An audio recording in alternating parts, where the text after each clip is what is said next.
So in case you ever have an opportunity to see how when he's not quiet so low in energy, like he was this afternoon, take the opportunity. So now it's always fun to hear from How, and I think he had some very good insights for us. But I know that the speakers coming up will also have wonderful insights for us that apply, of course, to industrialized construction, but I think as I forgot, was it Josh or Aaron or Gino said from the Folia team, also kind of apply to other projects, to what we work. So putting ecosystems together. And I mean, you've noticed already, actually quite a few of the speakers could have also been in some of the other sessions because what we're seeing is a more holistic treatment and understanding of industrialized construction. And I think you will see similar situations here.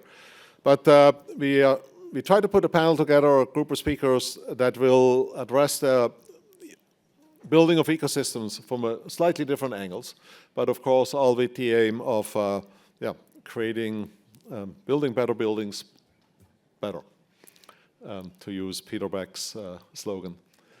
And first to launch us into the topic of ecosystems is Carel van Houte from Denmark, from a company called Home.Earth,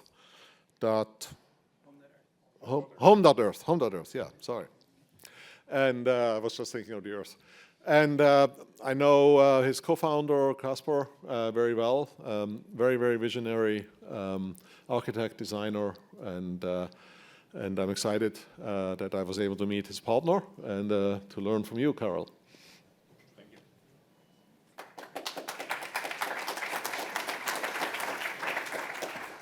Hi, good afternoon. Let me see. This is all right. Yes, good. Yeah, Carel van Houte. Actually, I'm from the Netherlands, but our firm is in Denmark. Yeah, that's correct. So that's true. That doesn't sound like a Danish name. Yeah, there you go. Home.Earth. We are a real estate developer, so we're not a manufacturer, not an engineer. We are a real estate developer, and so we are the client, more or less. We develop, own and operate residential real estate, multifamily projects. And we founded the company 4 years ago with a very steep ambition to demonstrate the world that it's possible to create real estate within the planetary boundaries. I can also already say, spoiler alert, we are not there yet, but I think we are on a good pathway to get there. I'm trained as an industrial designer, and I've practiced industrial design for almost 20 years before I moved into the real estate sector. So I'm not a typical architect. I come from a very different background. We are applying industrialized construction because, in our view, that is the fastest way forward to make the transition from toward a more sustainable built environment. And that is what my speech is about. So the sustainable construction revolution, actually, that's what we try to do. So innovation, how much innovation is there going on in the construction industry right now? And it's actually quite a grim picture if you look at it. Not much has happened over the past 3,000 years. And although I know some of you may be thinking, hold on, there's also concrete nowadays. That's true. So had the Romans. That's why so many of their structures are still standing. But our industry was capable of losing the recipe for about 2,000 years. So there you see exactly how we deal with innovation in our world. So entering as an industrial designer in the construction and design and construction world was a bit challenging for me. I was always operating at the front end of innovation, a fully digital environment, and then I was confronted with this. The reason I got into real estate is basically because there were a few guys toying around with the idea of building hotel rooms in shipping containers in order to build hotels. And they asked me to help them out with that because that's an industrial product. And that is how I became a partner in what's now known as Citizen M Hotels. So that is where it all started. And the first thing we had to do was, okay, how are we going to build those things actually? As you can see already, it started from day one with a very different approach to construction as what you find in a traditional real estate development company. Our ambition here was not to be the most sustainable company in the world. We had a very different problem that we needed to tackle. And that was the first building that we erected on the airport in Amsterdam. We had to build a hotel of around about 200 bedrooms. The problem was we only had a land lease for 10 years. And that was just not enough to reach return of investment on the whole construction process. So we had to think out of the box about how we're going to do that. And then the solution was quite simple. Let's build something that we can take away and place somewhere else. So that's how it started. And what you get then is this kind of typical, let's say, first iteration of a modular building. Very straightforward, Lego box kind of thing. After 10 years, Schiphol gave us the permit to extend the lease for a much longer time. So we added another 100 bedrooms to the project, and it's still standing and operating quite well. I think it's still one of the best performing hotels in portfolio, to be honest. So by that time, I became the chief of design and construction of Citizen M hotels, which was quite a wild ride, I have to say, but I guarantee you it's the best remedy for a midlife crisis to start doing something that you have absolutely no knowledge about. After these, we built a couple of these, and then we went into more sophisticated models. So we took the model to, in this case, Glasgow in the UK, and this was the first L-shaped building. And as you can see, we also spent some more thought about the facade and things like that. So it became, reasonably decent buildings. Not much later, we went to London, and then all of a sudden you see a step up in architectural quality. So a lot of people talk about industrialized construction or modular construction, saying, yeah, but it's actually, it doesn't look that good. It's very cheap and awful. I could argue it's not true, because go outside, all the buildings look quite cheap and awful. So there is absolutely no reason why the technology determines that. Poor buildings are the result of poor architects, not of technology. So let's not confuse ourselves with that. So once we started to play around with the facade and getting more interesting structures like this one, standing on 12 steel columns, we took it a notch further, and we created this building. So this is one of the flagship hotels for the Citizen M portfolio, and this hotel is built on Tower Hill in London. It's the neighbor of the Tower Hill Castle. You can see that in the, right bottom there. And this is quite an interesting project. This is a UNESCO World Heritage Site. So you would not expect to find a modular building there. But the reason that we have it anyway is because this building is built on top of the Tower Hill metro station. And that is one of the busiest intersections of metro systems in London. And as you can see on the top right, the green area is the exit of the metro station. And we had 40,000 people a day walking on our building site to leave the metro. So that is a bit of a health and safety issue that we had to deal with. Solution was actually twofold. One, we couldn't pile that much because of all the tunnels. So we needed a very light foundation. Hence, we needed a very light building. Modular construction is much lighter than traditional construction. Secondly, we could build this thing during the night hours when the metro system was closed. Also for traffic, that was a good thing because London is very busy during the day. So there were many reasons why we could do this. This entire building was made in factories, including the facades and everything. On top, we have 2 stories of light-framed steel with meeting spaces and things like that. And actually, that worked quite well for us. And then we got really ambitious. So we thought, okay, New York City, Bowery, let's try to do this with a 21-story building. And it worked. We shipped our modules from Europe to the US, and we erected this building on the Bowery in New York. There is, of course, a concrete core with elevators and staircases, because it's a seismic area. But all the rest is basically coming out of the factory. So that was where I kind of learned to understand modular construction. I noticed the differences between modular and traditional because we were also building traditional hotels next to the few examples that I showed here, but it was kind of a 50-50 thing. I was involved with, what was it, 12 hotels, and let's say 50% of that was traditional and 50% was modular.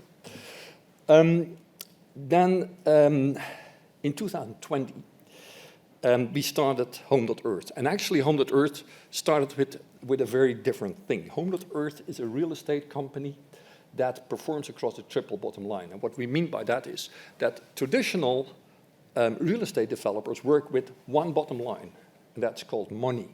So they look at a house as an asset. It's an asset class. We don't think a house is an asset class. Housing is a human right to put a roof over people's head. So, but if you think of it as an asset class, then you get probably very cheap buildings with very long, short life cycles, because it's all about the profit. So the industry is driven by short-term profits in the first 3 to 4 years, and then whatever happens with the building after that, that's your problem. So we look at financial impact. Of course, we need that, because if you want to attract investors, you need to have an attractive business model, so you need to have the same returns as what traditional construction brings you. Meaning that if you want to perform on planetary impact, and I'll come to the detail of that, but if you want to build sustainable, you cannot spend more money on that than what you would normally do on a traditional building, because otherwise, you know, you're out of scope with what the investors expect from you. Social impact, we think it's very important to create a hurdle for gentrification in neighborhoods. And that is also the reason why we own and operate our own real estate, just to make sure that people are not forced out of their homes after a couple of years. We build for people with low to mid incomes, and we want to keep them there to create sustainable neighborhoods.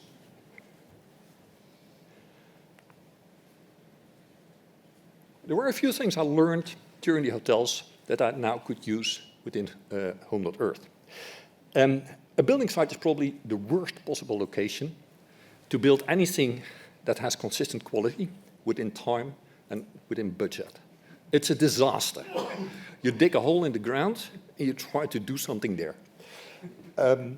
So manufacturing, in that perspective, you have a controlled environment, you have a controlled supply chain, storage, everything works very well. You have a takt time of production.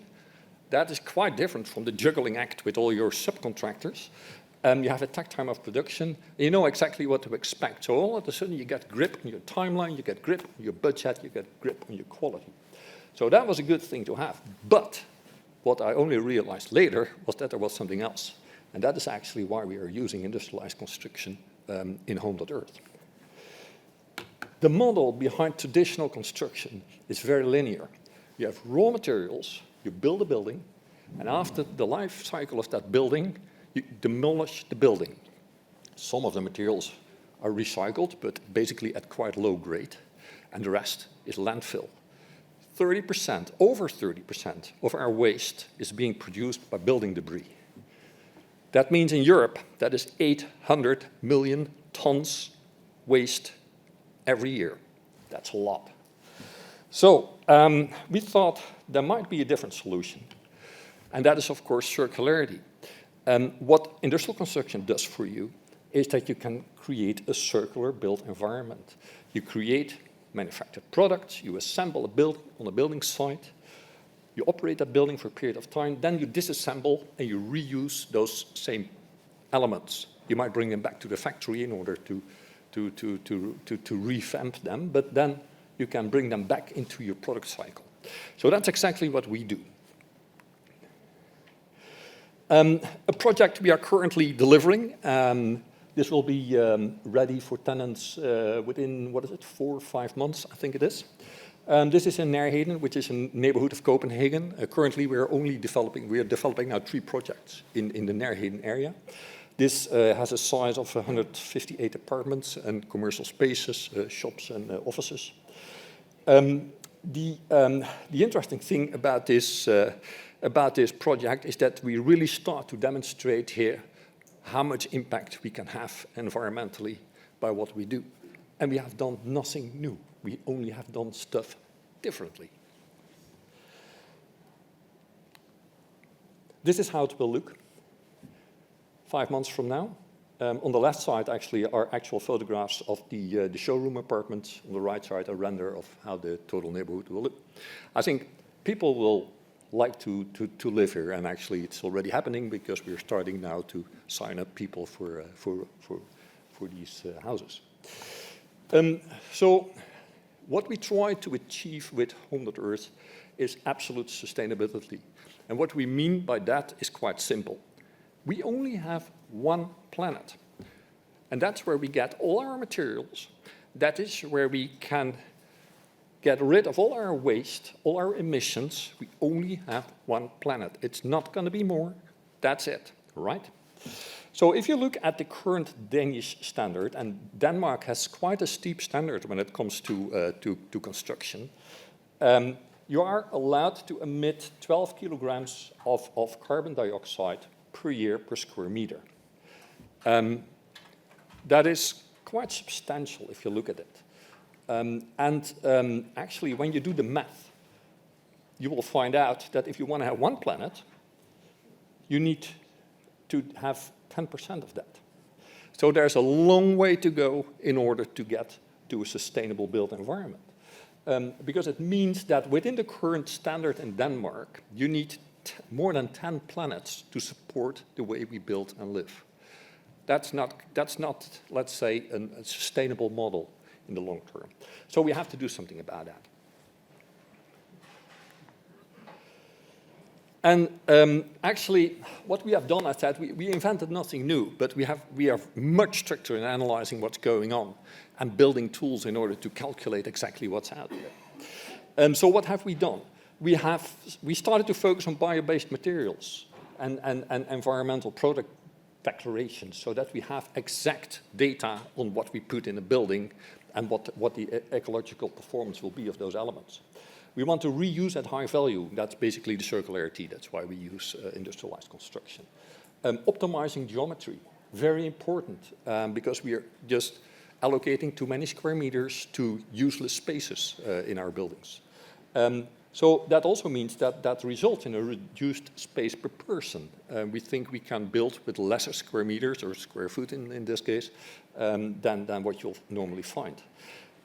The removal of excess material, that's an interesting one.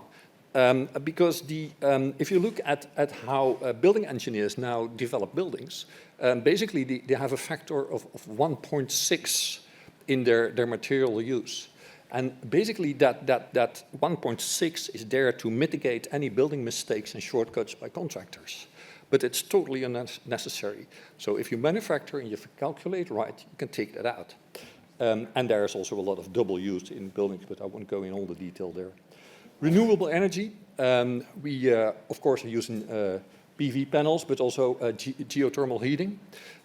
We had to pile anyway, so we combined the piles with energy machines into a heating source. And then, of course, we apply reused materials and we reduce the amount of waste. So what did this bring to us? This very simple exercise. Anyone could do this, right? But look what the impact is of this simple exercise. So the Danish regulation allows us to have 12 kilograms of CO2 per square meter per year. That is operational and embodied carbon combined, right? If you do DGMB Gold, and I don't know if you use DGMB here in the US, but that is quite a high standard. It's a German standard. We think if you have DGMB Gold, wow, you have done a good job, right?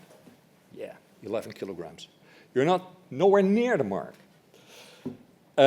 We started the concept design already with 5.3. Right now, we have been approved by the authorities based on 4.7 kilograms per square meter. So we really moved the needle there. And this is just the first project we are doing. Now, I can also tell you that the second part is more difficult than the first part. Let's be clear about that. You know, the low-hanging fruit is now gone, so now we really have to drill deep and start to innovate. But it gives you at least an idea of where we are. Still a long way to go to the planetary boundary of 1.2. How am I doing with time? Is it still good? I have no idea.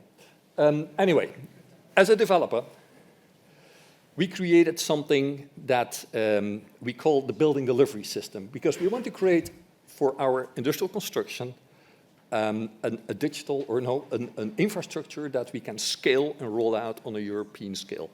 So we are starting now in Denmark to prove the principle of everything we do, and then we start rolling that out in other European countries. We take a different approach than most of the presentations you have seen today. We start as developers with a variety of building types that we want to build, right? Because that's for us the most crucial factor. So we have deck access, repeating access cores, and mid-rise blocks with central staircases, things like that. The next thing what we have done is that we have created predefined apartments. We have 5 apartment types going from studios all the way up to 4 bedrooms. And we really have described them all and create a library of digital information. And that includes all the MEP systems as well, because that is usually the area where most mistakes are made anyway on a building site.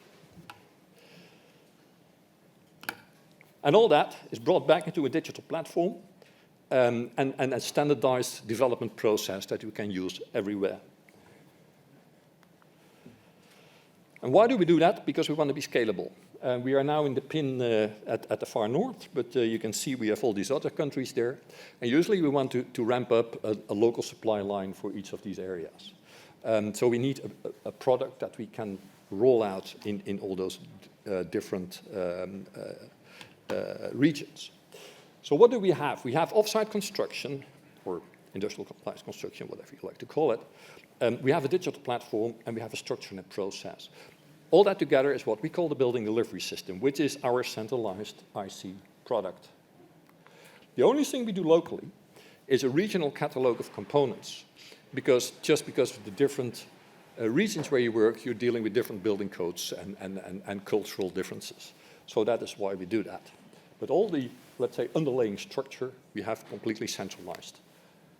And we are now applying that to a couple of projects that we are developing at this very moment. So here's how it works. We have a digital platform, which is a 100% data-driven approach. There's no bias, no opinions, no discussions with architects, no one. All critical output for decision-making we have at the start of a product, because we can analyze up to 4,000 proposals a day now. And this is how it works in practice. So this is an actual building site we are having. It's a plot we bought, has certain dimensions, da-di-da-di-da. There's a building that we need to keep. And then we have a building ratio, a program, residential, commercial, split. We have a maximum height of 7 floors. And then we start to, and basically that's where you use your AI, is start to project the different possibilities of how to use that site. We can automatically analyze it for daylight, sunlight, wind, noise, and everything else. And because we now have this catalog of apartments, the next thing you can do is already project your apartment mixes in there according to the requirements that you have there. Once you have done that, you can look at the energy demand, you can look at the carbon footprint of your project, your operational expenses, your circularity rate of what you built, because you know every bolt and nut and bolt in that project, so you can really start doing that now. And hopefully in the future, it can spit out a kit of parts for our local manufacturers. That is what we do now with our development company. Now, the last thing I want to show you, and this is my last slide, so I think I'm still within the time. This is a project and Daniel has been part of this. This is a project we kicked off together with the Technical University of Delft and the Technical University of Denmark. It's called Bridge the Gap. And we are sponsored by the Danielson Foundation. And actually, we want to have impact in the built environment. And we are a very small company. So we are a drop in the ocean. And we want to spread the knowledge. So everything that we learn, we want to share with the rest of the world. That's where Bridge the Gap comes in. So we have created a website where you can find the most sustainable and circular building systems in the European market. You also can find the most sustainable technical installations that you can have in the European market. And then there is what we call the knowledge bank. And I think that is a very interesting feature that you won't find anywhere else. The knowledge bank contains tons of information about the how and why of industrialized construction, how to implement, what are the hurdles, the do's, the don'ts, the problems you might come across, how to change your process, explanation about circularity, industrialized construction, and so on and so forth. So I would like to invite every one of you to go there, take it in, and spread the word, I have to say, spread the word. We can do much better than we currently do. We don't even have to innovate for that, because we just have to be smarter about what we do. Thank you very much.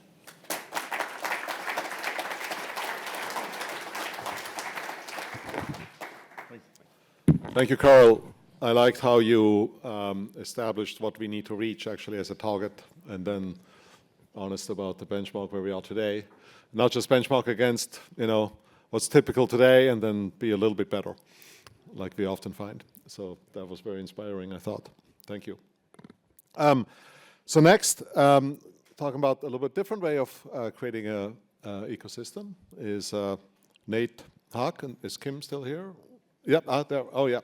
Hi, Kim. From BLUvera and Mortenson. Floor is yours.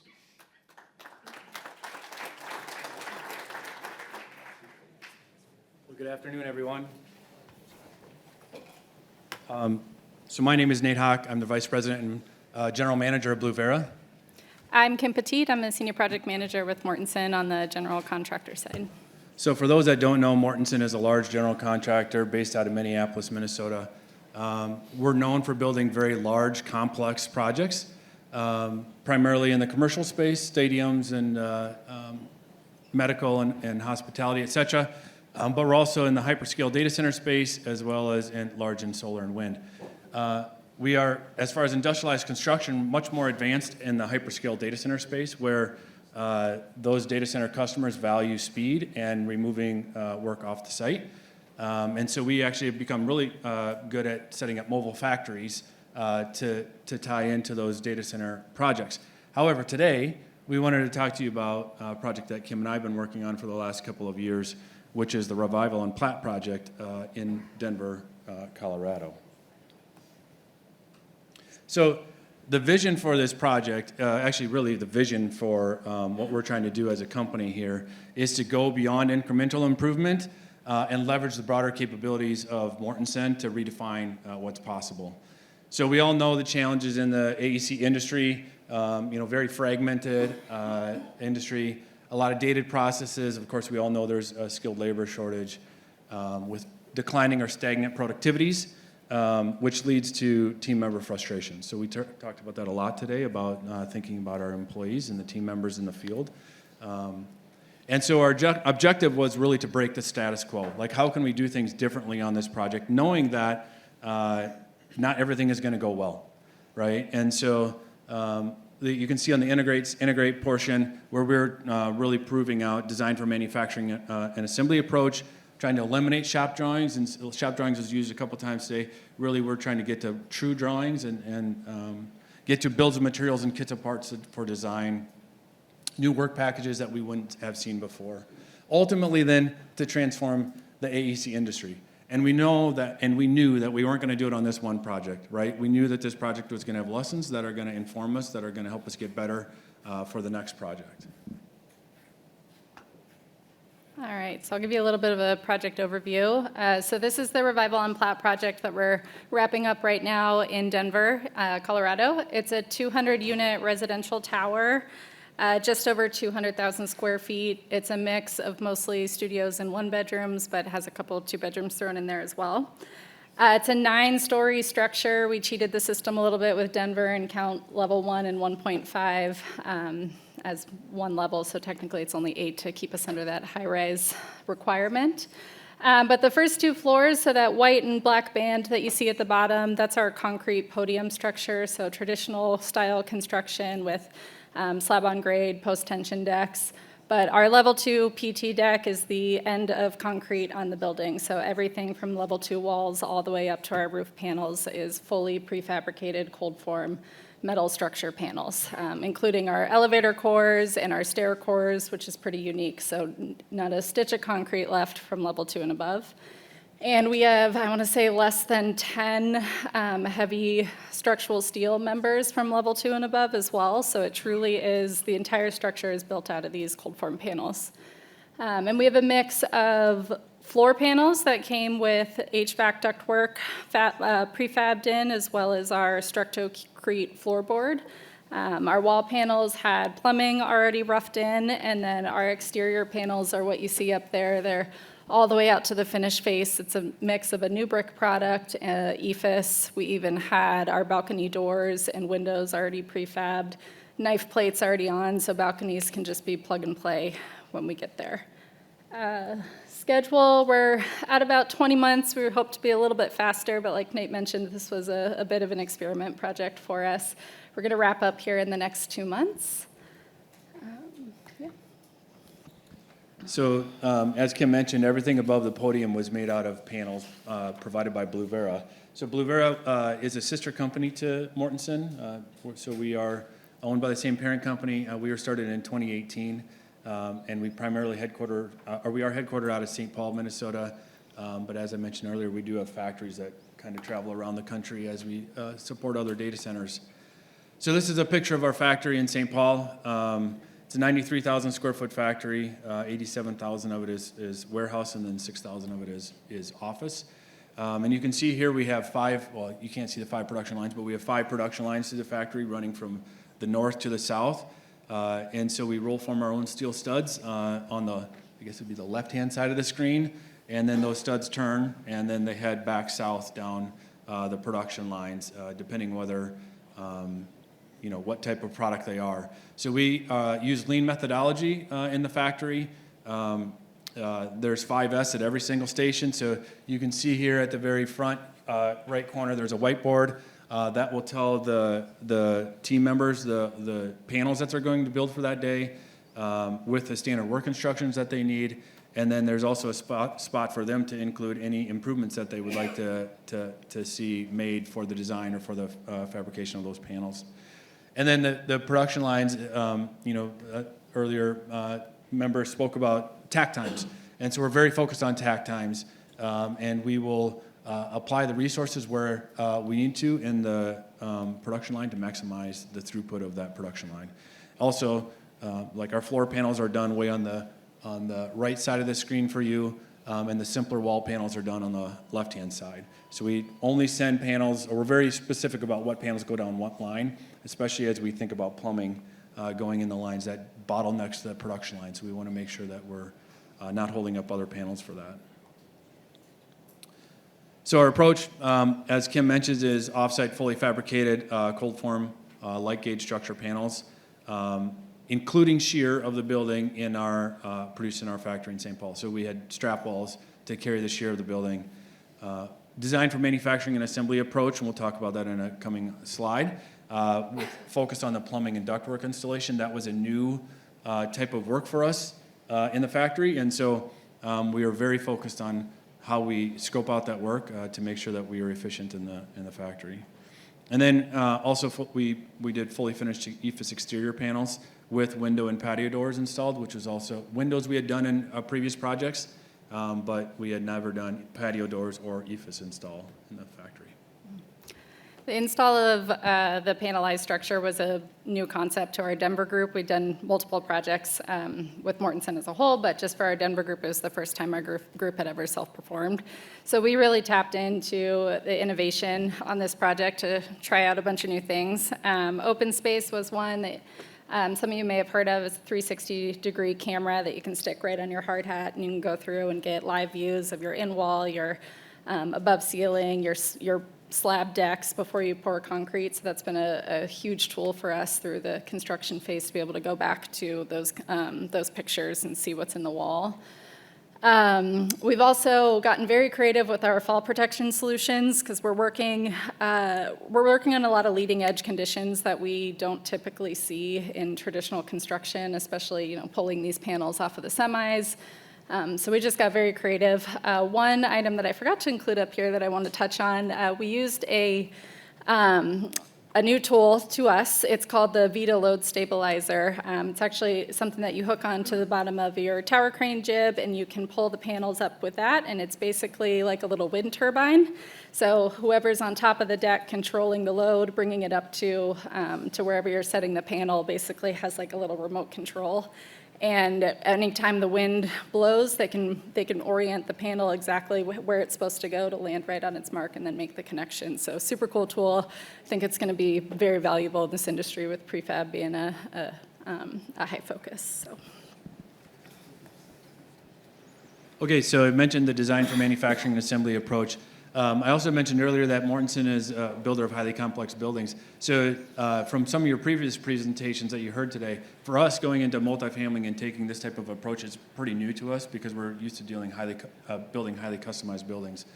And so a design for manufacturing assembly, what it means for us is, typically you'd have your subcontractors doing takeoffs of your drawings, and it would be a very generic design approach to it. The number 2 there in the middle is where we literally laid out the parts and pieces of a panel with the plumbing pieces there to then create subassemblies. Because as I mentioned earlier, we want to maximize the throughput through the production line. And we knew, like in this example of the middle picture and the middle picture within that, there are a few areas within our panels where there's a lot of joints that require glue joints that require us to test those glue joints before we ship them. So we created sub-assemblies off the line. In fact, we actually created a supermarket for those that are from manufacturing and no manufacturing. We had a supermarket full of parts that were stocked by our plumbing supplier that our employees would go shop and from the drawing that they had. And then they build that sub-assembly, do all the testing in advance before that was then brought in.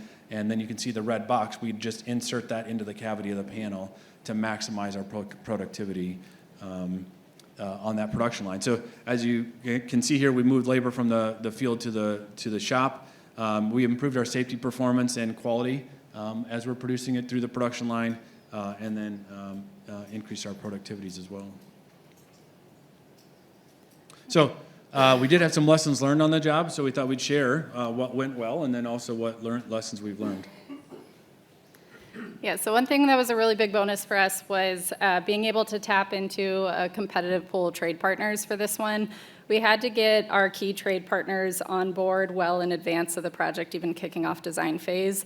We had to find plumbers and our tinners and our framers that were willing to come on board and not do a full-scale traditional build project like they normally do.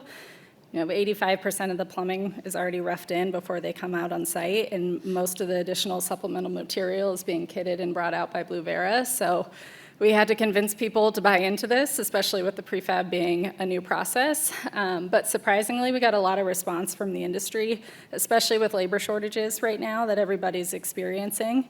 A lot of our trade partners, because of the growth in the Denver market, they weren't able to fully staff the project when our schedule needed them at the peak. So taking the labor away, or most of the labor away, and building in a factory allowed them to free up their manpower to supplement the project when these panels actually came on site, and they did have a little bit of on-site install.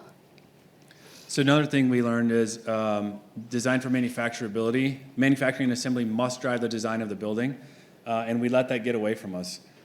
And so of the 2,200 panels that were fabricated in BLUvera, only 1.3% of them were repeatable. So in that 1.3% repeatability, that was not sequentially, right? So that was across the 2,200 panels. So you can imagine my factory workers were extremely frustrated because every panel was essentially a new panel for them to build. So don't do that. So we definitely learned from that. I think that was all parties involved. We just didn't know what we didn't know when we got into it, and all of a sudden it got away from us, and then the design of the building was there, and we just had to live with it. Mm-hmm. Expertise is required to create new product capability. I think we learned those lessons on the EFIS side as well as on the plumbing scope.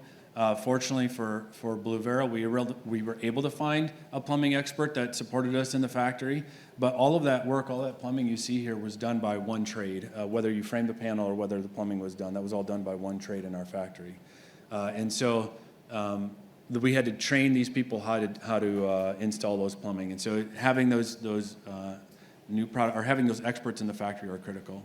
And then the other thing would be, I think maybe it was the digital building components gentleman said, we're in construction, we'll just figure it out, right? And we kind of had that same approach to this project. We took on way too many things right off the bat and tried too many things at one time on this project, which would have made it an easier project had we not taken on so many scopes. So it definitely was an experiment, but we had a lot of things that also went really well that we'll be able to carry into the future projects. So advancement of the concept of DFMA. So on the plumbing assembly side, we definitely moved the needle forward there. And this is even broadened out into our data center space where we're much more advanced on our design for manufacturing and assembly approach. Bills of materials created for panels, that's a concept that, again, I'm coming from manufacturing, I'm used to that capability, but in construction is typically you're just doing takeoffs. And here we're creating true bills of materials that we can order our supplies off of. We can run an ERP system that will be driving our orders. There are zero installation delays from transporting panels from St. Paul to Denver, which when you think about the amount of panels and the amount of trucks that we wound up shipping, we were really happy with the fact that we were able to accomplish that without having any delays there. Yeah, I want to tie that one a little bit into the just-in-case and just-in-time that we utilized on this project. We were able to install the panels faster than BLUvera was able to fabricate them, so we had to start manufacturing 3-4 months ahead of the first panel being set on site. But due to the location of the site, we're right next to a river and we're just south of the Broncos football stadium. We didn't have any laydown, zero. It's property line to property line. But we had to have 3 months, probably, 850 panels stocked and ready to go before we started to ship, or before we started to install. So we found an off-site property that we were able to truck in and store the panels on the trucks about 20 minutes from our job site. So when we were ready to go to set them, we were bringing in a semi, we were picking up the panels, we were putting them right on the building, and then getting those semis out there. So we were just in case because we had the panels stored and ready to go nearby, but just in time when it came to actually bringing the panels on site. Another huge win in the construction industry, we didn't have a single on-site injury. And I think this is due to all of our team being really collaborative in finding new ideas to build the building, to work with new tools and new things that we weren't used to. But then a lot of the controls still being in the factory as well, so limiting the amount of on-site construction that we're actually doing. Another huge win, we had very minimal quality issues on the exterior. When we went to go punch the building with our architect, we had less than 20 punch list items, which is incredible. And we also had a lot of comments from both our architect and our owner group that it was the highest level of quality that they've ever seen before. We also were able to implement our water testing for our enclosure, both off-site and on-site, so we were able to limit a lot of the water leaks that you typically would find on the project towards the end when enclosure's already built. Schedule savings is also a huge one. We didn't necessarily recognize as much as we were hoping to on this project, but learned a lot for the next one. When you're building these prefab panels that are fully enclosed, you're essentially getting the entire facade watertight as you're going up. So we utilized a temp roof system at the midpoint of our building that allowed us to dry in the bottom 4 floors and start our drywall activities before we were fully topped out in the building. So if you do it right, it could save 3+ months off of your schedule. What's the last one? Oh yeah, we also, I think I mentioned this a little bit earlier, but we saved a lot on the mechanical and plumbing system install on-site labor shortage issue because of most of the rough-in being completed on the panels before they came out, but then BLUvera also kitted all of the individual units and they would send those kits out with the panels. So we would set a unit, we would put the kit of parts into the room and move on to the next one. So then when our plumbers and our tinners came through, they just pulled out of the box, fit the pieces together, and then moved on to the next. So it was extremely efficient.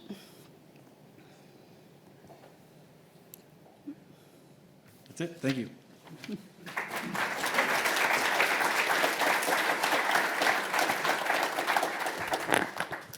Thanks for continuing with the theme of let's redefine what's possible. Yeah, I love it. So to kind of pick up a bit on Carel's last slide, I think it's something in that direction.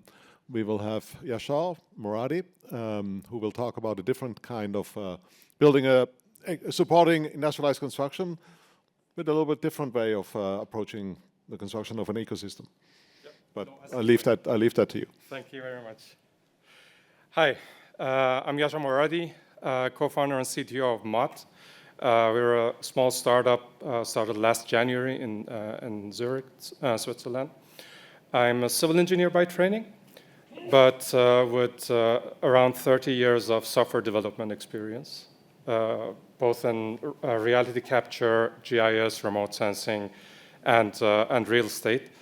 This is basically what I thought we could do better in our industry as well with data-driven and creating a connected ecosystem, connected supply chain for the industrialized construction. So I don't have to talk about these problems. We all know the challenges of our industry, right? Productivity is stagnating, CO2 footprint is over the roof, and predictability is a huge problem. And we don't all here know the solution to that, right? Industrialization solves much of these problems, but still we see that the adoption is somewhere around 2% internationally. And we asked 250 different stakeholders, being it developer, architects, engineers, and suppliers, why they think the problem, where they think the problem is. And generally to cluster it into different categories, architects cannot design for prefabrication. The fabrication-aware design is not there yet. The design bid build process avoids people from designing with prefabrication in the first place. What Planet.Earth, what Home.Earth is doing with Bridge the Gap, I find it really noble because people do not have access to the information about the suppliers of prefab elements. On the other hand, the suppliers have spent millions in creating fabrication pipelines, and they can't fill the capacity. And for any industrialization to be successful, you need to fill the pipeline near 100%, upper than 80%. And with project-based nature of construction, you can't do that. So just to grab that together and find out the root causes, we think that the architects lack data and tools to integrate prefabrication in their design. And you don't want to start with integrating prefabrication at phase 5 of your project development, because that's too late for it. And you need to basically include it in the design itself from the word go. We think the rigid project structures don't allow us to adapt this industrialized construction. And we see that developers and architects don't have enough information about the suppliers. And that's basically what we try to solve with Mott, which is basically we don't build any elements. We are not prefab suppliers. We create a technological platform which uses AI and data of the suppliers to connect the supply chain to the architect's design with keeping the design intent of the architect. So that the way it works is basically any architect or a developer can basically do a prefab check of their BIM model directly within their BIM environment. And we can tell them which parts have prefab potential, who can deliver these prefab elements, and we can also estimate to which price, what CO2 footprint, and when, based on their production capacity. Once they select the supplier and the system, we can integrate these elements within their 3D model and then run the validation. One key thing to notice here is that we knowingly decoupled the elements from building codes at the beginning so that you can basically go cross borders, and the building code validation happens in the validation phase. So you basically, because in our opinion, a wall is a wall. It doesn't matter if you build it here in San Francisco or build it in Munich or in Saudi Arabia, and the physical properties of a wall are also physical properties. The only thing that the building code tells us is the threshold of those physical properties. So that's why we basically decouple these from each other, and we deal with it in a validation phase. And if you have a validation problem, at the first stage, we are, like I said, we are a very young startup. Right now, it's, much of it is manual, but later on, we are planning to create a recommendation engine, which is a Gen AI, which basically gets the BIM model that you have and the validation error that you have, and can basically generate a new BIM model which doesn't have that validation error. And at the beginning phase, we use basically user interaction and architect interaction and train our model with how most of architects solve that problem with the validation error. So the workflow is basically fits perfectly in current workflow, but brings adoption of industrialized construction under the same BIM environment that the architects use. In the background, we are creating a lot of open source tech stack, which basically anybody in this room, anybody in the world can use them and can basically build their products on top of them, because we believe we have enough silos in the construction industry. So we created a domain-specific language for elements, specifically for prefab elements, and we basically narrowed down all the properties to the ones that you require only at design phase. So you don't have to think about IP leakage from suppliers, that they have to prepare LOD 500 BIM models and so forth. They can basically fill everything parametrically within 2 minutes, and they can also extend this model if they need new properties, which we're doing now with Implenia, for instance. The validation engine is a rule-based validation engine, so you basically can bring new rule sets for different building codes and different criteria, and we also have topological validation, which basically can optimize the distribution of elements within architect's plan. And the recommendation engine is the Gen AI part that I talked about. And on top of it, we're basically creating our platform, which is a database of currently 4,500 suppliers worldwide, and with main focus at the moment on Europe, especially Germany and Switzerland. But nevertheless, we already have somewhere around 400 in the US. These are prefab, basically fab shops and prefab facilities who prepare prefab infrastructure. Yeah. Our first client is a indoor playground chain, which are basically in Scandinavia, and they're basically opening new locations in Germany. And they told us that each new location, the planning phase of each new location had cost them around $500,000. And with using our platform, we basically pinpointed the suppliers, preferred suppliers in 6 categories for them. It is somewhere around 100K. And this can basically be 80% saving in one phase. Yeah, that's it from my side. I hope if you find it interesting, like I said, we are a small startup. We would love to have more partnerships, more projects. If you have a project that you think fits this, or you have a product that you think fits this mentality, please reach out.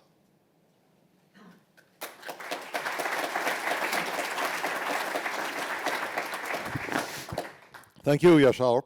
Pretty exciting, I think. Connecting people and processes through information, like also how suggested we should do. And sorry, we have one more speaker. We're going to Denmark with, I think, somebody that's actually a Danish person. Peter Fangel Poulsen. Yeah, I don't want to steal too much thunder, but I've seen him speak a couple times before, and it was quite amazing and very inspirational what you guys are doing. Yeah, so thanks for coming here to share. Thanks a lot, Martin. Good afternoon, and thanks for staying on. Do you hear me here? Is that fine? Okay. Yeah, my name is Peter Fangel. I am from Denmark. Yeah, that's true. What I wanted to tell you a little bit about today is an experiment that we are doing, we are conducting. We call it mini CO2 experimental buildings. And, oh, there's a screen down here. And it is a full-scale comparative construction project with focus on digitalization, materials, and prefabrication, as you say here. And why are we doing this, and who are we? Because this is the other way. Here. I come from a philanthropic organization. We're not commercial. We are trying, as you can see the little dot there, trying to improve the quality of life through philanthropic investments. We basically have 3 legs that we're working on. We're working on historic environment, we're working on what we call development projects, and we're working on a city scale. And I just want to focus on the middle one here, the development projects. We try to, the philanthropic foundation that I'm coming from is called Realdania. It is a rather wealthy foundation. It's a rather one-of-a-kind institution. I haven't seen anything sort of anywhere else. I'll spare you the long story from where the money came, but just bear in mind we're our own bank. And we take care of and try to bring dilemmas or find solutions on dilemmas within the construction sector. And you can see some of the pictures. I just compiled some of the development projects that we're doing here, or have done, and they come in different categories. Some are on urban scale and sensitivity. How can you actually work with filling buildings?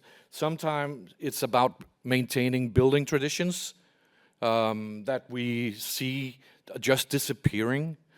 Craftsmanship suddenly just go away. We don't know how we build anymore. Indoor climate has been a theme. Energy consumption, biogene materials, CO2 emissions that I will talk about this afternoon. And we make a number of urban experiments. The last picture actually is an automated car park that we developed together with a German company. That is one example of that. And then it's important for us to scale things. So we're just building one time. We do one experiment and then we try to bring it to the market to scale it one way or another. So that is important for us, that others can actually reproduce our ideas and the results. And this is why I also came all the way here to Stanford in California and took the flight over here, because we want to tell what we're actually finding out. We're not doing it just to make money or anything. We are philanthropists, so we try to bring our results forward. But what are we then focusing on in this particular experiment that I want to talk about today? And you've already heard it through the day. Two things. One thing is an industry struggling with profit margins. This is a little picture from the experimental building that we are discussing now, and these are the profit margins of one of the main contractors that was doing it. It's not really impressive. You really need to be quite optimistic to go into this sector. It cannot be for the profits. And this is sadly a picture that you can probably draw from annual reports from many main contractors in Denmark, probably also over here. That's one problem. The other one is this one. This has also been mentioned a couple of times this afternoon or today. We are an industry with quite a resource challenge. So 1 square meter, I'm sorry, we use square meters where I come from, but you can just time it by 10 and then you get it in feet. But you see, I mean, both in terms of money or in kilowatt hours or cubic meters of water or whatever it is, I mean, it is rather consuming to build. And that means that we are actually taking up, whatever Carel was saying before, a fair share, and perhaps even more of that, of our of our planet's resources. Well, so the experiment goes like this. It is actually a big lab. It's a really, really big lab. It's a lab of 6 houses. You can only see 5 here, but I think the fill-in house in the middle will also come. But so in the end, it will be 6 houses. And they all try to focus on how can we actually reduce CO2 emissions in various ways with various dilemmas. So the 2 first are trying to reduce waste and errors and deficiencies, and the other ones are trying to optimize on materials. So where the first 2 are, one is working very much with a digital theme, the next one is working with a prefab theme, the other 3 are working with material themes, trying to endorse or promote the particular qualities of either brick, wooden or concrete structures. So, I mean, and they're sort of standalone projects. They have their own life. They are erected by their own contractor, with their own architectural team, and sort of with their own ideas and problems that are connected with this. Here you can see we have put it into a final model and actually put the 6th house in. We call it the hybrid house. So when we've done the 5 others, we want to compile the best ideas and see what could actually come out as a sort of a standalone beauty of the experiment. But they also share a number of things, and this is why it's a comparative experiment. They're the same size. They have the same local plan. They have the same program. They're all housing. They have 5 dwellings in them. They have the same environmental requirements. We actually use the DGNB system. I will spare you for the explanation of that. That's a heavy German system. It is very German. And we are in the same place. We have the same cadastre, basically. We bought it from the same urban development company. We are building for the same amount of money, and we have the same target group. So all these things are shared, and there's probably a few more if I think after. But so this is what makes it rather unique, that we can in the end have 6 houses that we can compare between each other and see how do they actually perform. And this is what it looked like this summer. So this is the lab last summer. You can see 2 houses are standing, the digital one and the wooden one. And the brick one is just coming out of the ground. That is a sad story. If you took the picture now, it would almost look the same, because we have a rather big conflict with the contractor on the brick project, and the prefab is not up yet. But we are that is also sad to say. They went bankrupt last week, so we also have a little problem here. But I think we will, and I know you're in the same boat. But we will probably overcome that as well. So this is what it looks like at the moment. And you could also take a look at it like that. So you can see it's rather simple houses. The digital house is a brick. It's a very, very normal house for how developments are done in Denmark today. So the thing here with the digital one was that we try to utilize all kinds of digital tools, trying to find a common way of working between us. It's an IPD project also, and see what would that actually do in terms of reducing waste and reduce or improving time, money, and other things that that follows that way of thinking. And the wooden one, of course, is exploring building techniques all with wood. So everything is with wood, basically. Not the sheet piling, because that would rotten away. But besides from that, almost everything is wood in there. And the other ones are under planning: a prefabricated house, a masonry house, and finally a concrete building. And we compare this because how can you actually make an experiment? So we have joined forces with the University of Aalborg, which is, well, yeah, of course, a Danish university, and they have created a baseline, which is a theoretical house. What would a building or a house in Denmark of that nature, how would that perform on these KPIs here? So we can measure it and see are they good or are they bad, and what do we experience? And if we take a look at the resources, this is a picture from within the wooden building. You can see they actually try to explore and tell the people who's going to live there what it is, what it's a sense of being within an organic or building built with organic materials. But so the story goes also on in that aspect. When we took a look at the CO2 emissions and we look at the spillage, we can, for one thing, we can measure what the weight of the houses are. And that's, of course, not very surprising that a brick house is a lot more heavy than a wooden house, almost twice the weight.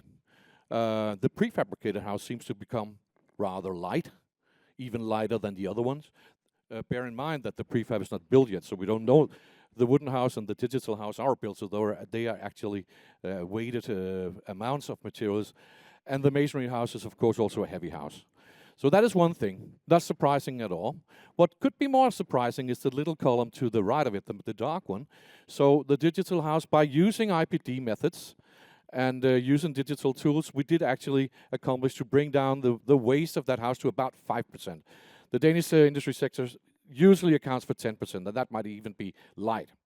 And that is a sad story, that we throw out 10% of all materials before we even take the house into use. And you can see actually on the wooden house that they actually spilled about 10% on the weight if you just take the waste. So it might be true. But by using IPD methods and using digital tools, we could actually have that. And I think if we had been even more strict on it, we could have come down even further. That is one result here. We could also take a look at the CO2 emissions, and this is the embodied carbon calculations.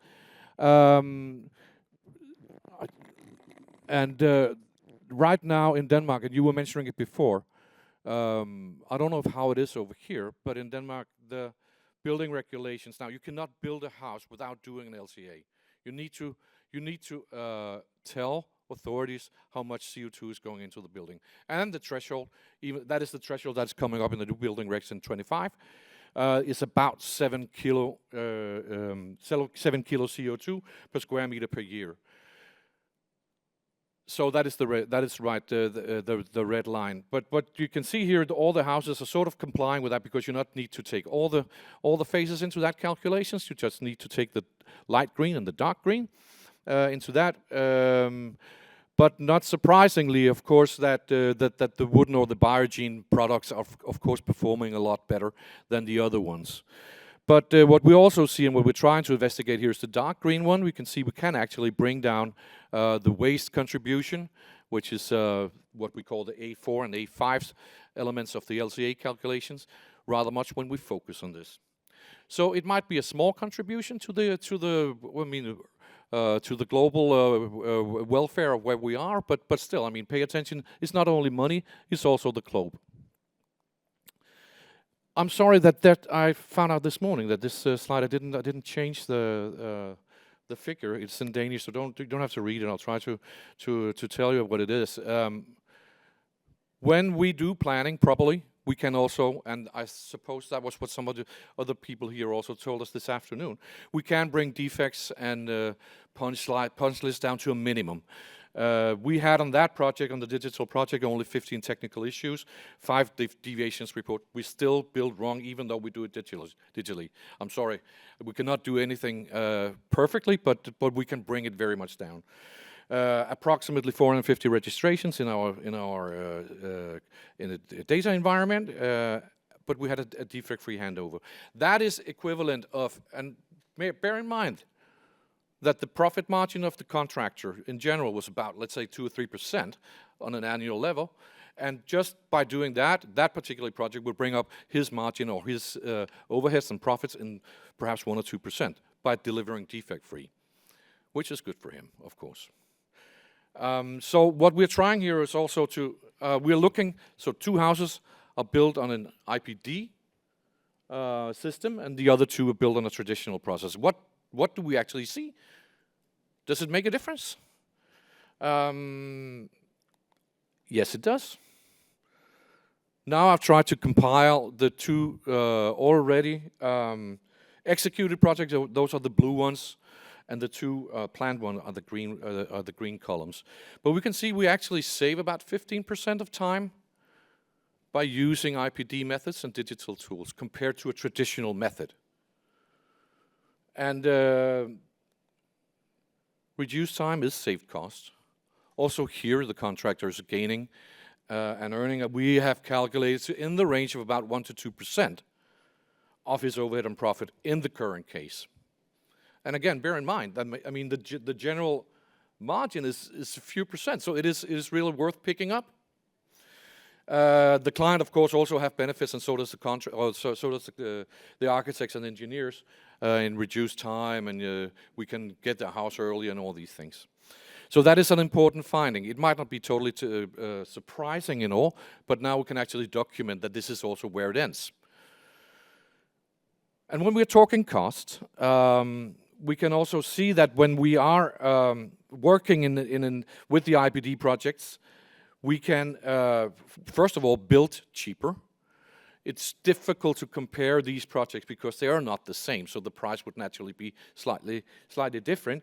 But in the range of about 5% cheaper in the total cost of using IPD. And that comes out of you build right the first time. We don't have a lot of discussions. We basically had none discussions of extra works. And the price is actually 15% cheaper than the traditional house, but it comes down to a lot of spare discussion and a lot of spare frustrations when we do it this way.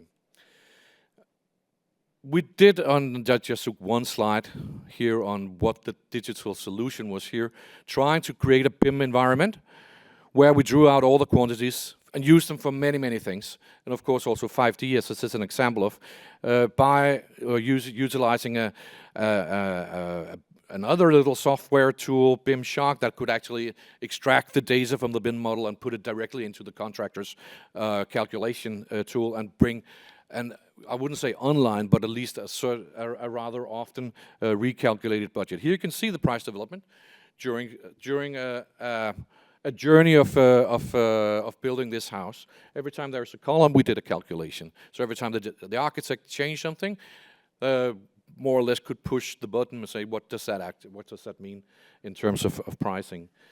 We were unfortunate that the Russians went into Ukraine right along the way, and you can see the price inflation that conducted. That was about a 10% on our project. But we can also see we actually had a hard time to predict it from the beginning.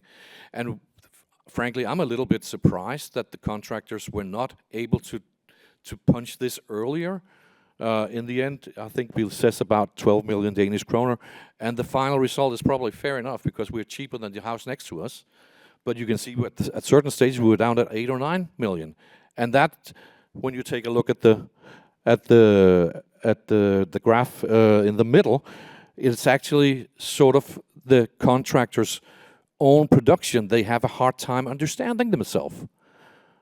It is, I'm sorry that isn't Danish, but it's a primary building. It's a superstructure. They can't get a grasp of their own production. And I'm surprised, seen from a client's point of view, why is that so difficult? I can understand if you have subcontractors, that could be difficult to actually frame them. But I mean, it's your own production that is a hard time, and that is one of the problems with traditional buildings. Yeah, We did not have a lot of a cost increase after contract signing. They did have more on the other house, on the traditional. Not surprising in itself. Often we put up 10% contingencies for construction projects like this. Here we were left with about 1.5% on the IPD and 8% on the other one. That was about the money and some of the things that perhaps could be increased in the way that we treat the industry and actually perhaps treat ourselves a little bit better. Now I've not digged into the prefab project very much because it's not there yet. Might come back another time and tell you about that when we have the results. But I'm pretty sure that will also follow that path. So we did try, because that is, I'm often asked, well, okay, that's fair enough. You can do all these things, you can plan on all these things, but it's super expensive and everybody needs to take all that meeting time and all the things. We did find that management cost went up about 10%, and also that the time records from the advisor and the client and the contractor showed that we used more hours than we usually would, not surprisingly. But on the other hand, we found out that the production cost actually fell accordingly. So in the end, I mean, it might even be pretty much the same. And we could also calculate, because we asked all the craftsmen to register their hours. So that took about 6,000 hours to build such a house, and that is about 7%, I believe it is, less than we would have expected. All right, so sort of a little bit of the perspective, and that's my last slide. I believe that what we find out, even though that might be obvious for you, everybody in here, I don't think it's necessarily obvious for at least the industry in Denmark, that there is actually significant gains to be made, both economically and process-wise, if you go into these directions. Digital tools, and that's what I find out, because I'm not a digital tool wizard, to be honest. I can use ordinary tools, but it's not that complicated. I mean, also systems for me. Being a client, I'm not a BIM wizard, but they are not expensive necessarily compared to what the construction costs are, and they are available. If we upscale the project, this is super inefficient to build one house with 5 stores, 5 apartments, their own elevator, their own shaft of staircase. If you would scale up, you would probably find it even more prosperous result than we're showing here. And when we focus on waste, I think it is important. I think some of you also showed how much we are actually throwing out in the sector, and it is sort of not only silly but also costly, and we need to pay more attention to this. I think that was what I had to say this afternoon. I don't know about the time. Are we about where we're supposed to be, Martin? Good.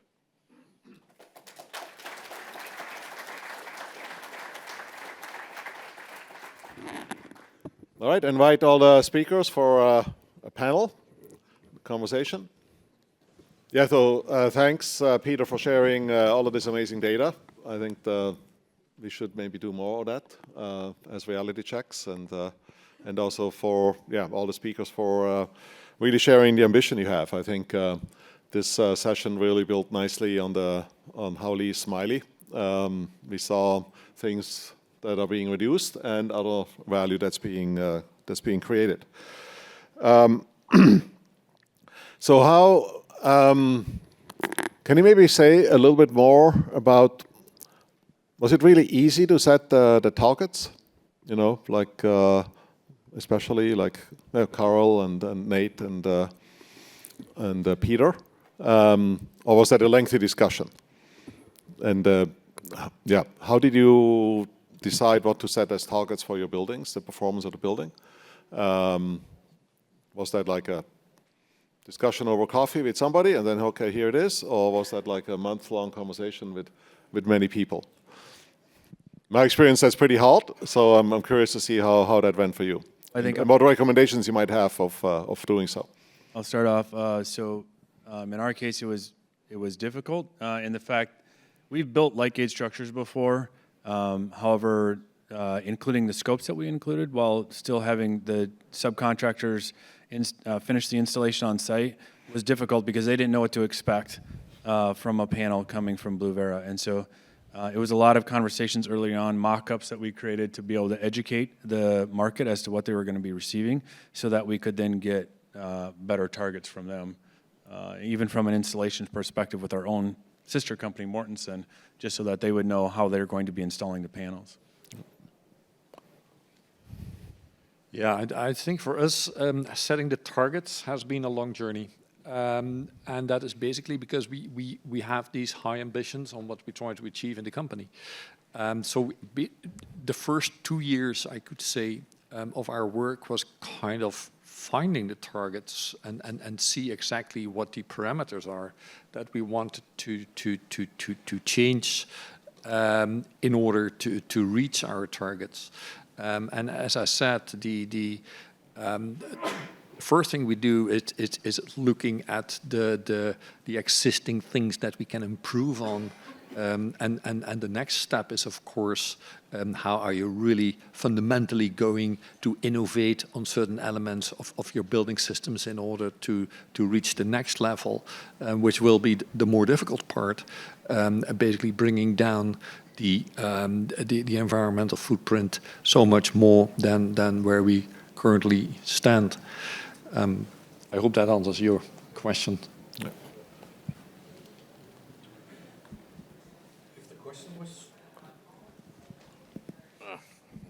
The question was whether it was hard to do the projects or to come this afternoon. No, to define the objectives for the project, what you want to, what you want to achieve. Did that come to you guys pretty easily, or was that a quite lengthy process to get alignment on that?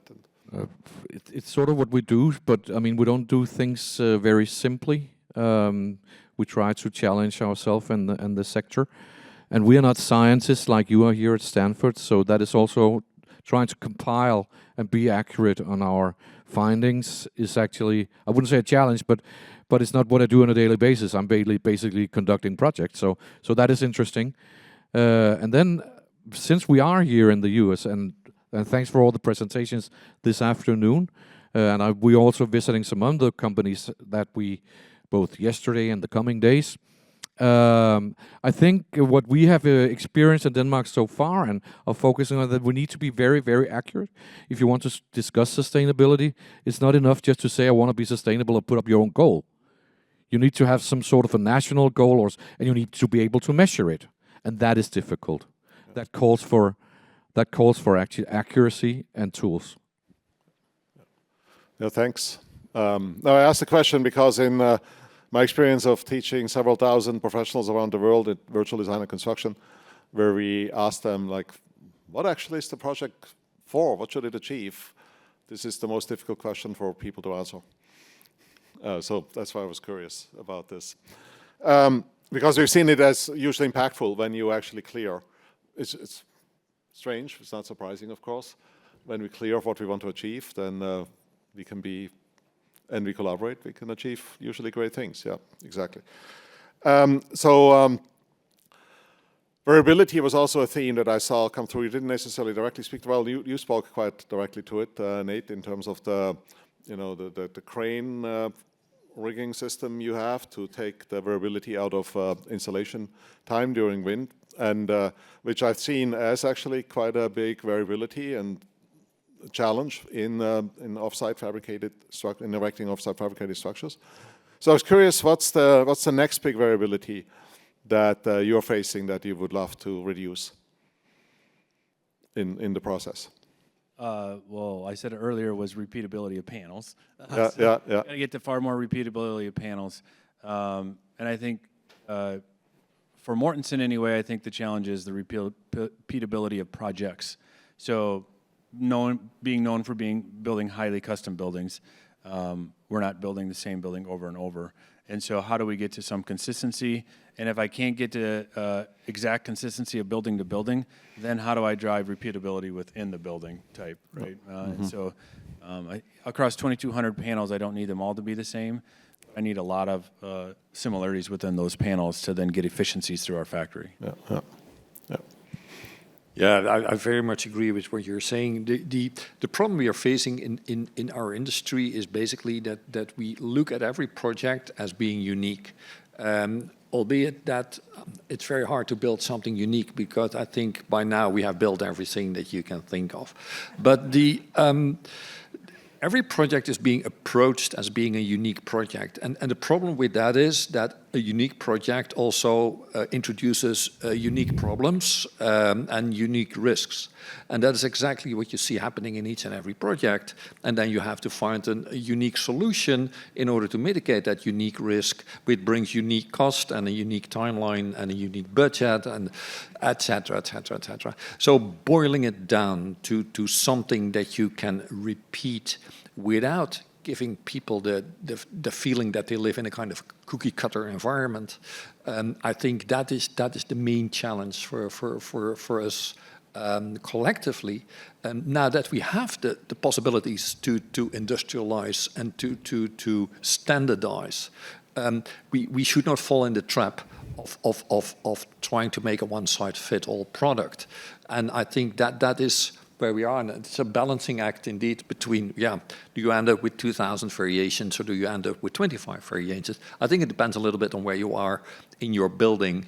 It is, I would say, the way we look at it is everything MEP related we should make as repeatable as possible. Please don't change that. That's usually where most of the mistakes are made anyway on the building site. All the stuff that is important for your tenants, so that creates the feel of quality and space and environment, that is where you probably need more flexibility in order to accommodate, let's say, a very livable or lovable, I could even say, neighborhood where people really love to stay.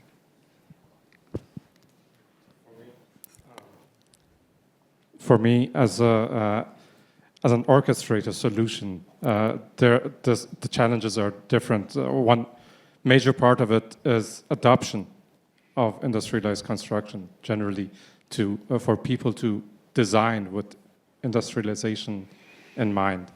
And of course, the interfaces between elements, especially when you're using hybrid or mix and matching from different suppliers, to have like USB ports for elements in the construction so that everybody creates PC-compatible elements and you can fit them together.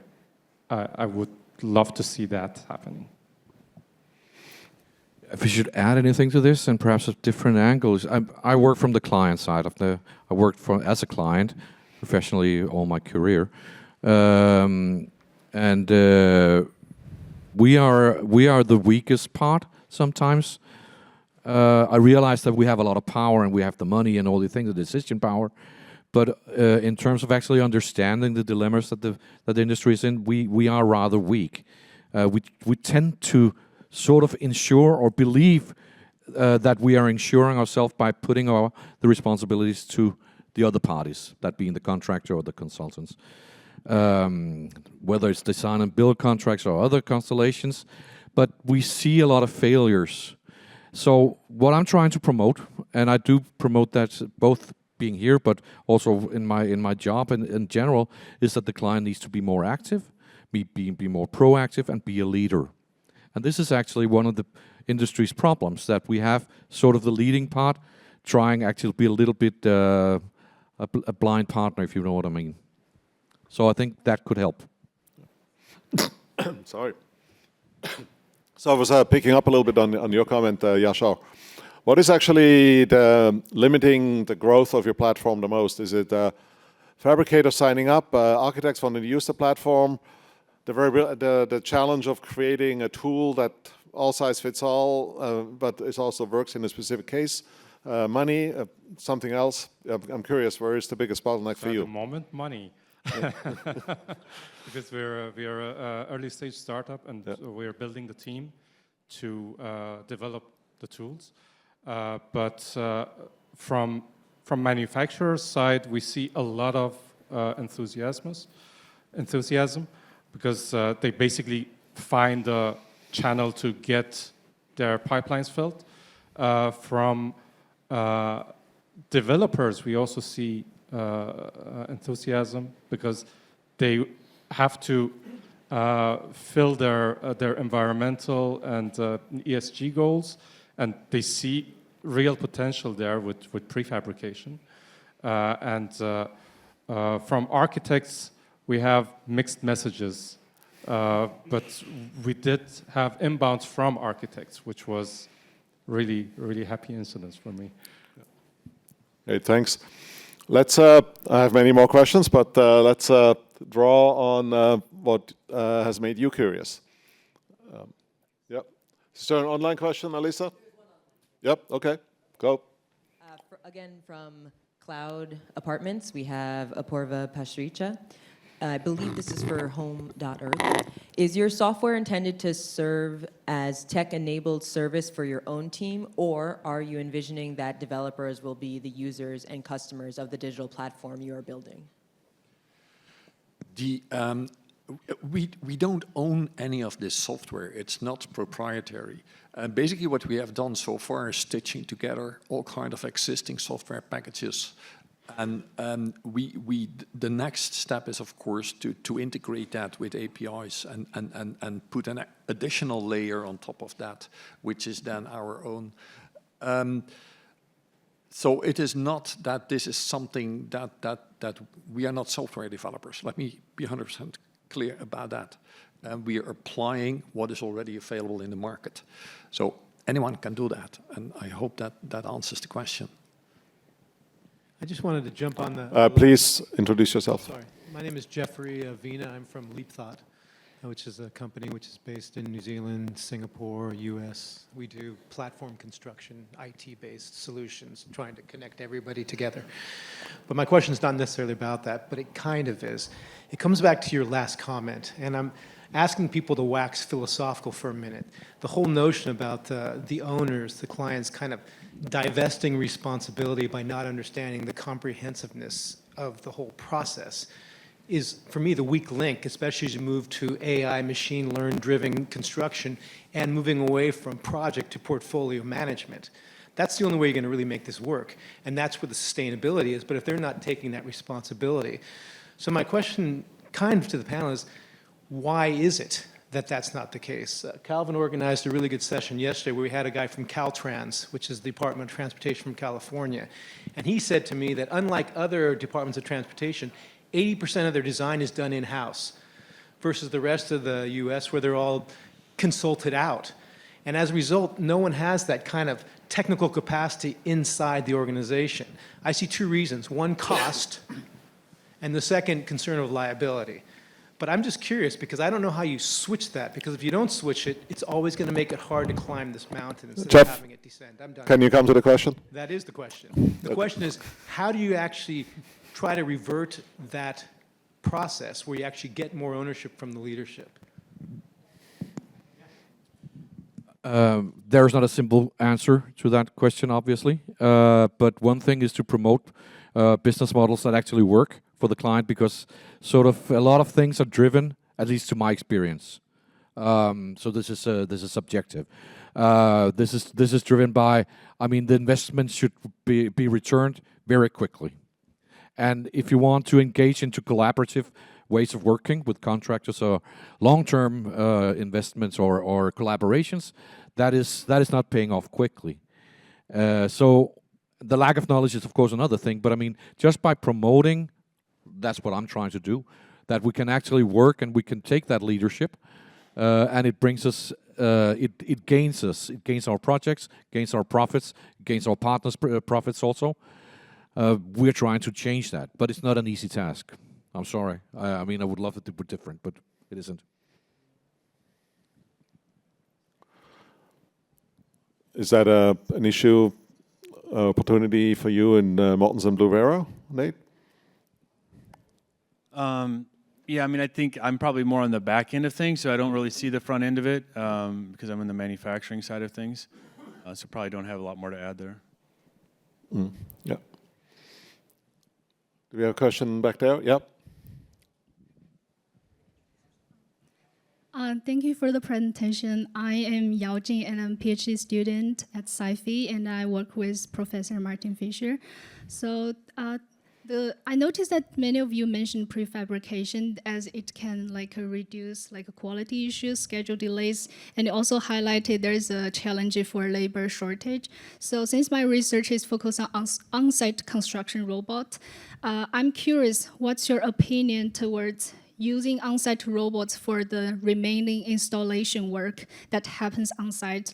Because I see great potentials as the prefabricated components are often standardized and easy to configure, so they may be well suited for a robot to manipulate. Thanks. I love to answer that one. Have you ever been on a building site during winter time when it's raining and snowing, everything is filled with mud and dirt, materials laying everywhere? I think my concern is with bringing robots to building sites is that either they should be extremely robust and able to function under any kind of given condition, or it is destined to fail. And that's... Carel, sorry to interrupt. That is not a scenario in which Yao Jing suggested to use robots. And I misunderstood the question. She suggested, given that you have actually better knowledge about what is on site, and there's a bit more standardization when you fabricate things off-site and put them together on-site, could you then use robots to complete the rest of the building? Because exactly, you're getting out of that mess of a site. So, sorry for jumping in. Got it. Yeah. Got it. And still, I think it will be very difficult. It is something I personally would not consider doing, but that's basically because I don't see the application. So then it's really something that I need to see an example exactly of what you try to do with robots on the building site. What I've seen so far with robots on building sites, like automated bricklayers and things like that, I think the setup time of those robots does not take too much labor off the building site because the setup time is so long. May I add something to it? Yeah. I think we're not there yet, but I totally see a near future where you basically have, because you have robots and you have robots. You have robots that move in 2D dimensions on rails, and you have robots that move with SLAM.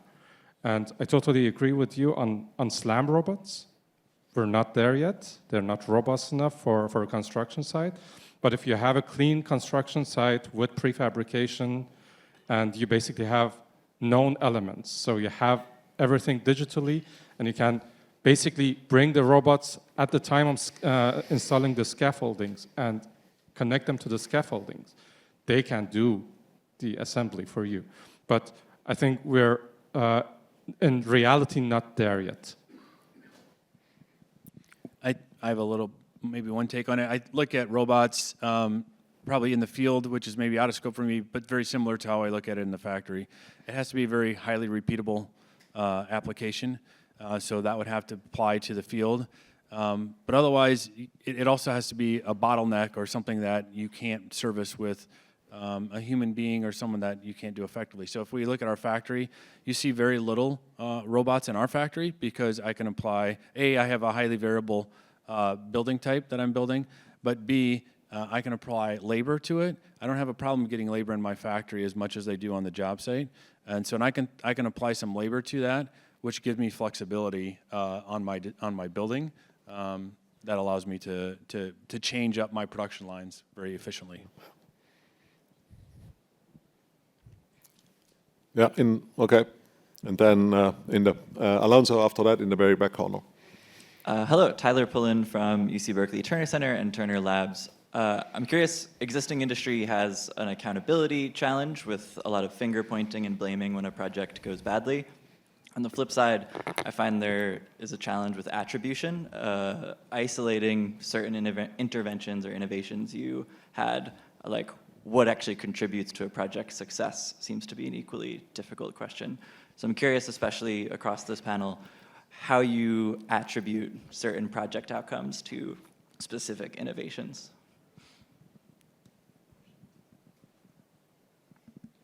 Well, I'll use an example from our hyperscale data centers because it's much easier for me to apply that. Because the hyperscale data centers are very focused on schedule reduction and very focused on removing labor from the job site, it's something that we can measure. They know we've built these data centers before. We know what the schedule is. We know how many people have been on that job site. And then when we apply innovations through the products that we're making in our factories, we're able to measure how many people are removed from the job site and then the installation savings that they're achieving by installing a prefabricated or manufactured product. I would say that is, because those are repeat buildings for us, it's much easier to measure and the customer highly values what you're providing.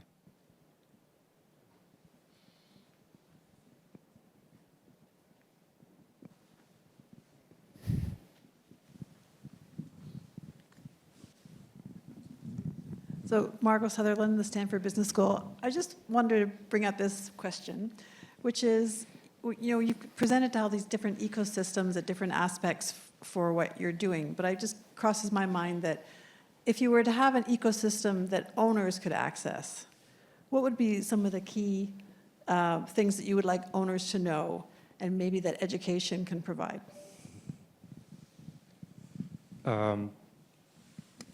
I think from our side, what we are trying to do is to make data-driven decision-making possible for anybody. So it doesn't have to be a BIM expert. It can be an owner who basically received the BIM model from the architect, and he can basically press a button which is called prefab check.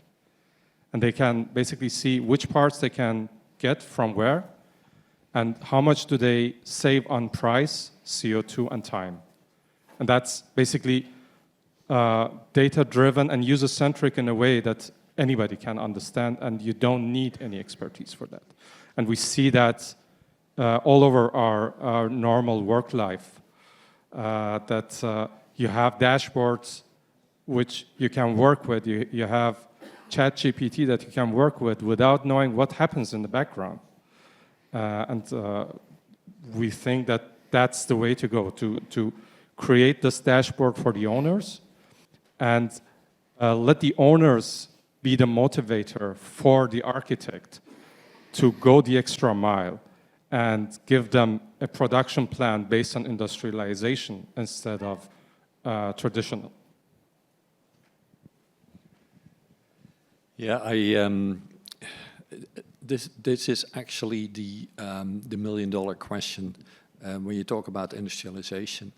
And what I learned being an industrial designer is that you start your program with bringing all the parties around the table to see where the optimum is. So you start with the price, you start with the technology, and you start with informing the design team exactly what you want to achieve with all that. So for me, a key takeaway from what I've been doing over the past 20 years is you can never be early enough to bring on board the manufacturers, the contractors, the MEP guys, even before you start designing anything. Start with the backbone.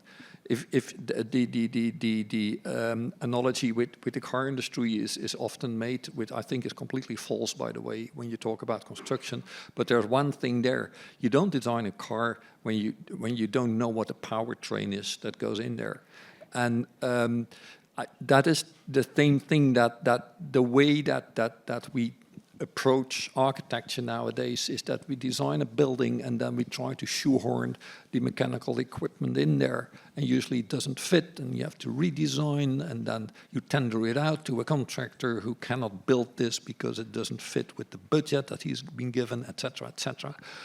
It is so easy to take that problem away by bringing all these parties around the table. And the only thing that is preventing us from doing that is as a matter of fact, that in this industry, we have all these silos, all these defragmented parties, and there is the absolute impossibility to work together shoulder by as a team in order to achieve a better product.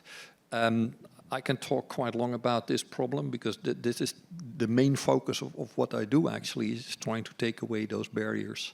But let's try to bring the parties around the table at the early start. And I would say the second thing is, let's try to use the same parties over and again. Because then you can start to share the learnings and get your improvements in your buildings.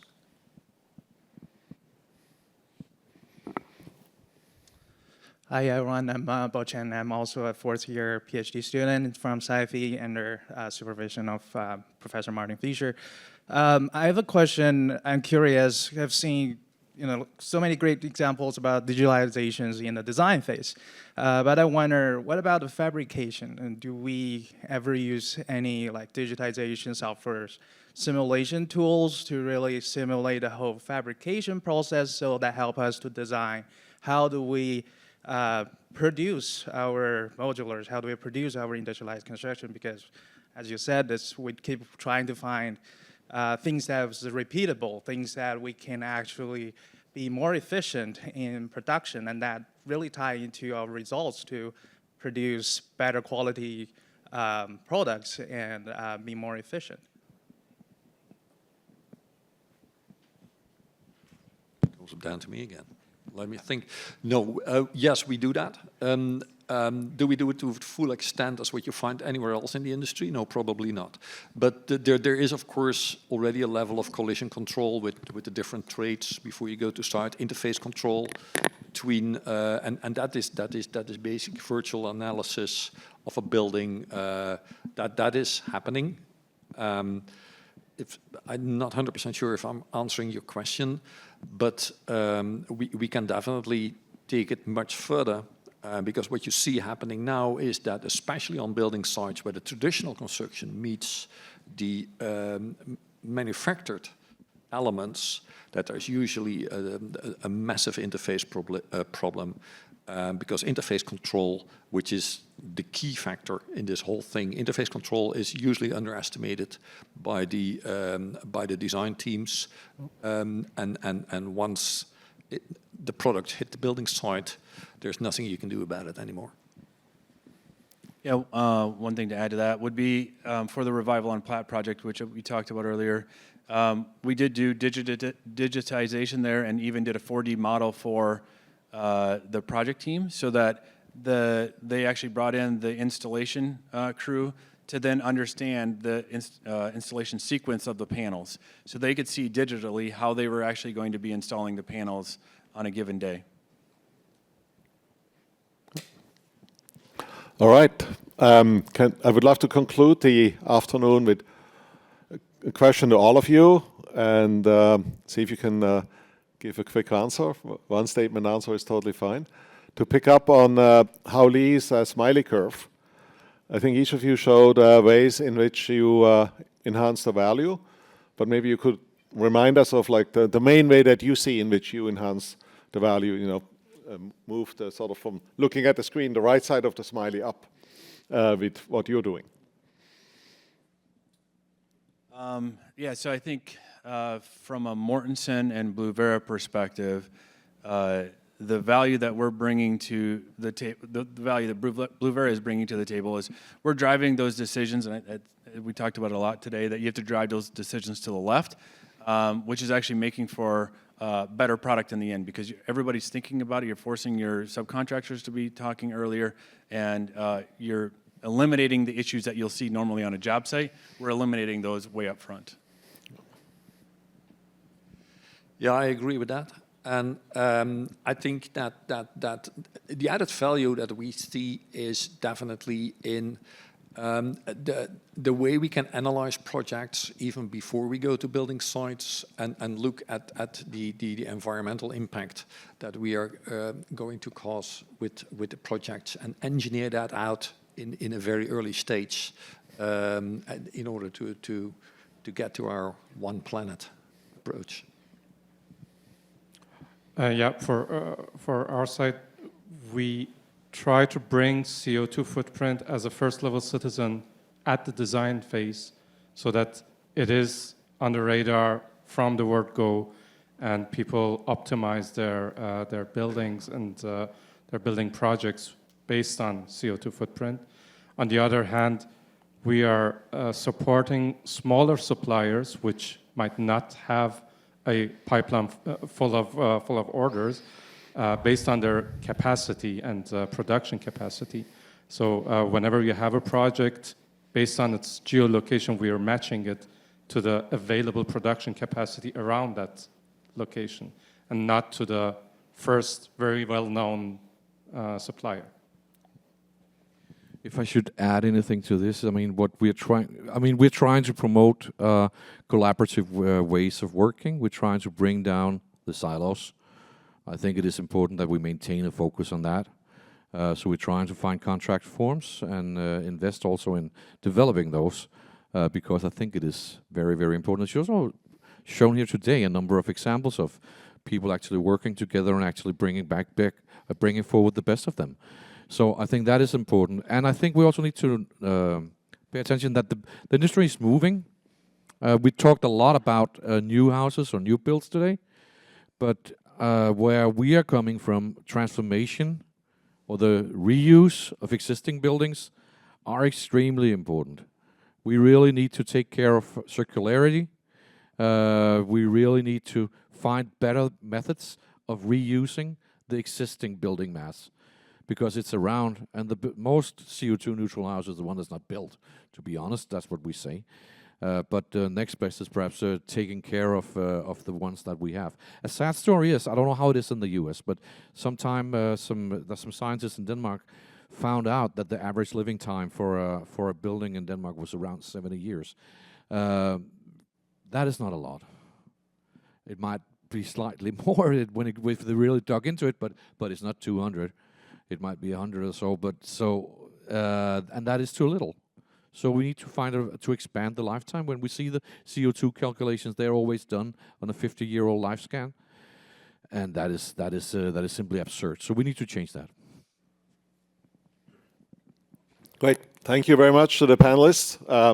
Another round of applause.